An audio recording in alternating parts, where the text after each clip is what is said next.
Assalamualaikum warahmatullahi wabarakatuh. Perkenalkan, nama saya Darus Satria Bimantara dengan NIM 123360097. Di sini saya akan mempresentasikan tugas fenomena transmaterial yang berjudul pengamatan laju difusi oksigen dalam proses oksidasi logam, metode pengukuran dan relevansi industri. Anggota kelompok ada saya sendiri, Darus Satria Bimantara dengan NIM 123360097 dan juga rekan saya yang bernama Rafa Azkia dengan NIM 123360077. Dan pembagian tugas saya sendiri mencari materi, membuat PPT dan membuat video, dan juga rekan saya mencari materi, membuat PPT dan membuat video juga. Pendahuluan.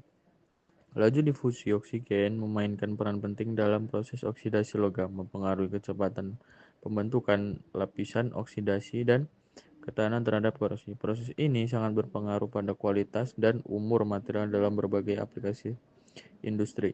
Berbagai metode pengukuran seperti teknik elektrokimia, spektroskopis, aspek, dan analisis termografimetri digunakan untuk memahami mekanisme oksidasi dan mengendalikan efeknya. Pemilihan metode yang tepat bergantung pada sifat material dan kondisi lingkungan. Dalam industri, pemahaman yang mendalam mengenai difusi oksigen sangat penting untuk pengembangan material yang lebih tahan oksidasi, peningkatan efisiensi produksi, serta pengurangan dampak korosi pada peralatan. Penelitian di bidang ini berkontribusi pada berbagai sektor, termasuk otomotif, energi, dan konstruksi, dalam meningkatkan daya tahan dan performa material. Rumusan masalah. Bagaimana laju difusi oksigen mempengaruhi proses oksidasi logam pada suhu tinggi?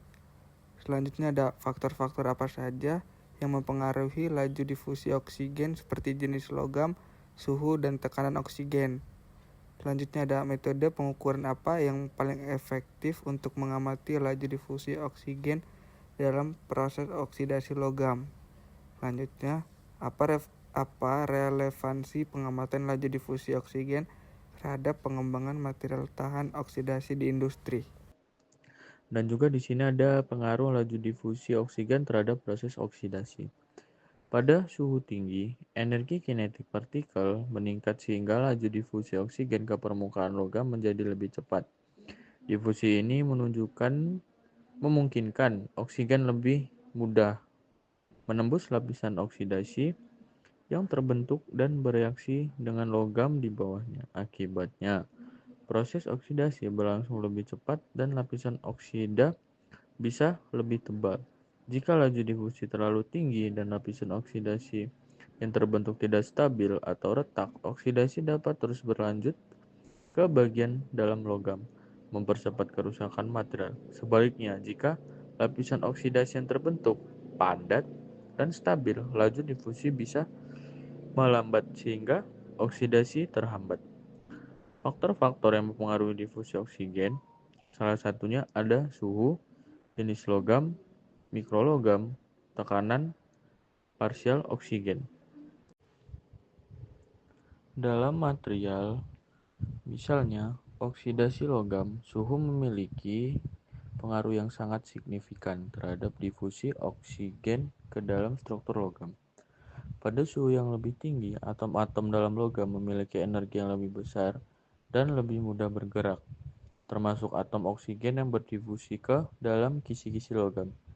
Peningkatan suhu secara eksponensial meningkatkan laju difusi oksigen dalam logam yang relevan dalam proses seperti oksidasi atau pembentukan lapisan oksidasi.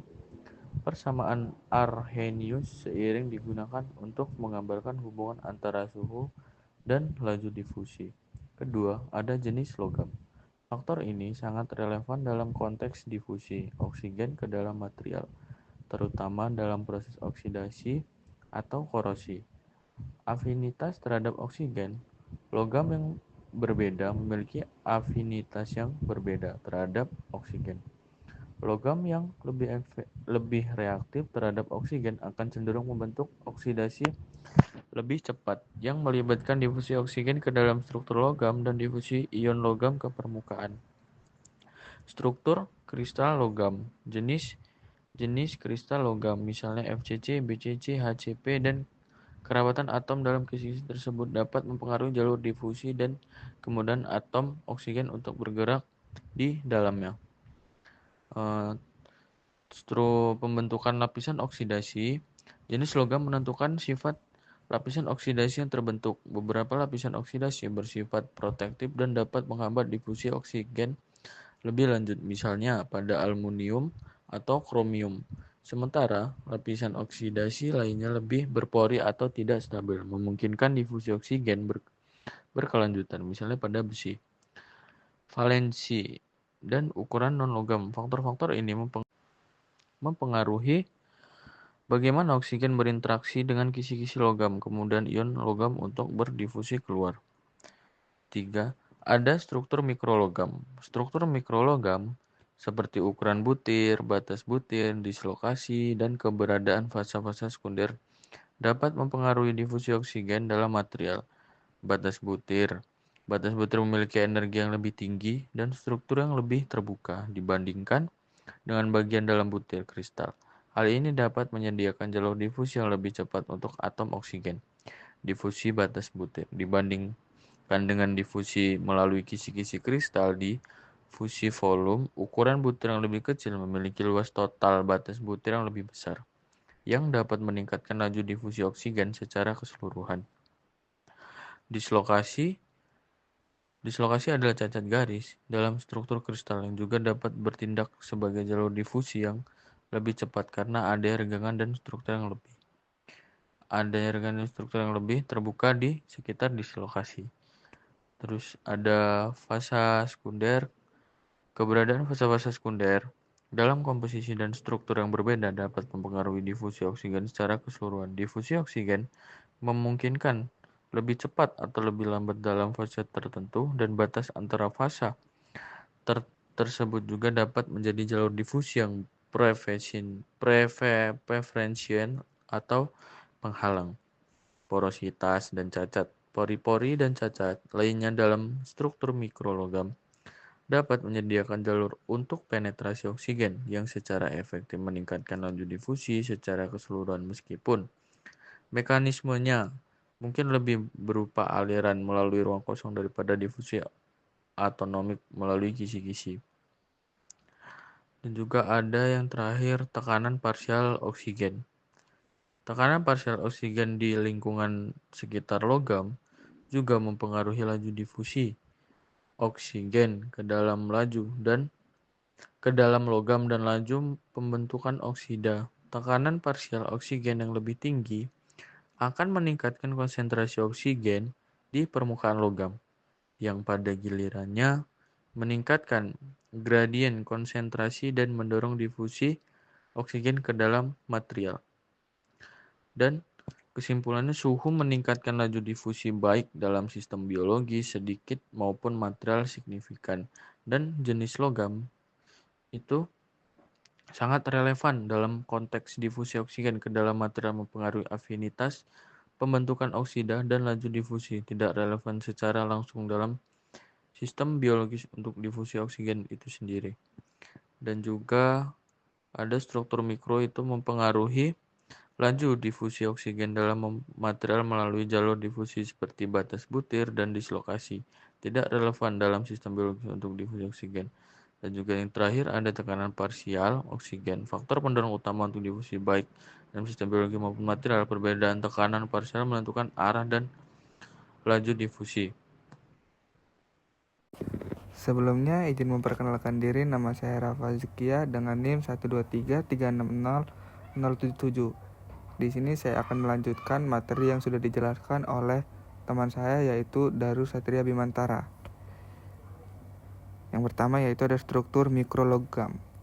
Struktur mikrologam adalah susunan internal dari butiran kristal, batas butir, fasa, dan cacat-cacat kristal pada skala mikroskopik dalam suatu logam. Struktur mikro ini terbentuk selama proses pembentukan dan perlakuan panas dan memiliki pengaruh terbesar terhadap sifat mekanik, listrik, termal, serta perilaku difusi logam tersebut. Yang kedua ada tekanan parsial oksigen. Tekanan parsial oksigen atau PO2 menentukan konsentrasi oksigen di permukaan material dan menjadi gaya penggerak difusi atau driving force. Semakin tinggi tekanan parsial oksigen, maka gradien konsentrasi oksigen antara permukaan dan bagian dalam logam akan semakin besar, sehingga laju difusi meningkat. Selanjutnya yaitu ada metode pengukuran laju difusi. Thermogravimetric analysis atau TGA mengukur perubahan massa logam selama proses oksidasi untuk menghitung laju penyerapan oksigen. Mengukur perubahan massa logam selama proses oksidasi untuk menghitung laju penyerapan oksigen. Scanning elektron mikroskopi. Seterusnya yaitu reaktor suhu tinggi atau kamera in situ, memungkinkan pengamatan langsung terhadap pertumbuhan lapisan oksida selama pemanasan. Terus digunakan untuk mengamati morfologi permukaan dan komposisi kimia dari lapisan oksida yang terbentuk. Selanjutnya ada relevansi industri. Pengetahuan mengenai laju difusi oksigen sangat penting dalam industri, khususnya untuk mengembangkan material yang tahan terhadap oksidasi pada suhu tinggi. Hal ini bermanfaat dalam berbagai sektor, seperti industri energi dan transportasi, di mana komponen seperti turbin gas, mesin jet, dan reaktor membutuhkan material dengan ketahanan oksidasi yang tinggi. Selain itu, informasi ini juga digunakan dalam mengembangkan lapisan pelindung atau coating untuk memperlambat korosi dan memperpanjang umur pakai material logam. Yang terakhir ada kesimpulan. Gen dalam proses oksidasi logam memberikan pemahaman penting menggunakan metode pengukuran yang tepat seperti TGA, SEM atau EDS, dan XPS. Proses oksidasi dapat dianalisis secara lebih akurat. Hasil pengamatan ini sangat bermanfaat dalam pengembangan material yang lebih tahan terhadap oksidasi, terutama untuk aplikasi industri pada lingkungan suhu tinggi. Sekian dari saya akhiri. Wassalamualaikum warahmatullahi wabarakatuh.